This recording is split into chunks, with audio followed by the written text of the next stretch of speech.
We have an update to some breaking news this morning. The vehicle connected to this morning's Amber Alert has been found. This is that silver Toyota 4Runner. Sky 9 flew over the scene just a couple minutes ago. According to the Arapahoe County Sheriff's Office, Jared Reed and Rose Kim abducted 1-year-old Arden Reed earlier this morning. This is a look at those two people. According to that Amber Alert, these are the child's non-custodial parents. Jared Reed is considered armed and dangerous. It's not clear whether the child or those two adults have been found. We'll update you on air and online, of course, as soon as we learn more. Thank you so much for joining us this morning. I'm Lauren Scafidi. The hot weather is here and Denver is responding accordingly. The city is opening places for people to stay cool during this extreme heat. Denver Parks and Recreation is offering a space in each of its rec centers. You can access those during normal business hours. Denver Public Library locations are also an option for you to cool off. Let's send things on over to Weather Impact Team meteorologist Keely Chalmers. Keely, the first full day of summer, and boy, Colorado is acting like it. And we are going to feel like summer, no question, today as temperatures climb into the upper 90s once again. Yesterday, just want to point out, we tied the record at DIA with a high temperature of 99 degrees. Our forecast high today, 98. We are starting the day off quite nice, 74 degrees already. Winds are calm. Those winds will be picking up. It's going to be that hot, dry wind, much like yesterday. Forecast high for the metro area, 98 degrees. Our record high for today, 99. That was set back in 2007, so dangerously close to another record, at least tying the record like we did yesterday. Current temperatures 70s and 80s for the most part across the plains, although cooler in Greeley right now, 65 degrees, 60s and 70s in the mountains. The mountains are going to be the place to be for some cool weather this afternoon and this evening. A ridge of high pressure still in place, and that is bringing some just critical heat across the central plains, Midwest, out across the East Coast. For us here in Colorado, just one more day. And then we do start to cool down tomorrow. Still going to be in the 90s, still going to be quite warm, but we do have a big cool down in our forecast. So we are going to be in the 90s by noon today and up to 97 degrees by 3 o'clock this afternoon. Your forecast for the metro area, 98, sunny and hot. Those winds, though, picking up, gusting up to 35 miles per hour. So that tops our weather headlines. Dry through tomorrow and cooler weather in the forecast as we head into Monday. We'll talk more about that coming up in your complete forecast in just.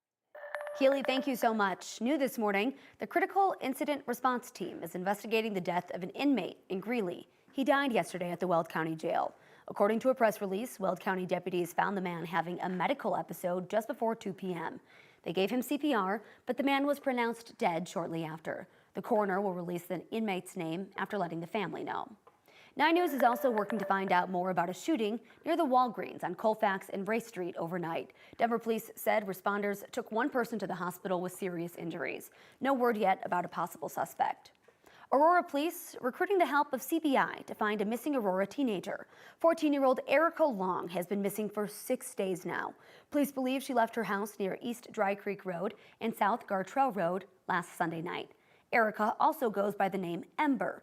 CBI says she has a brown-colored henna tattoo of circles on her left arm. If you have seen her or know where she might be, call Aurora Police. That number is at the bottom of your screen right now. Barry Morphw is once again charged with murder in the death of his wife. 49-year-old Suzanne Morphw was reported missing on Mother's Day 2020.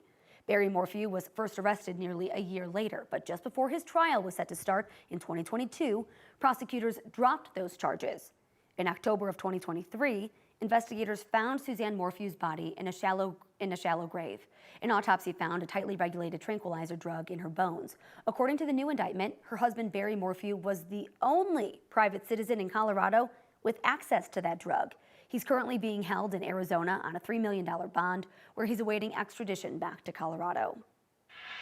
Denver leaders don't want the city's network of license plate cameras to be used for immigration enforcement.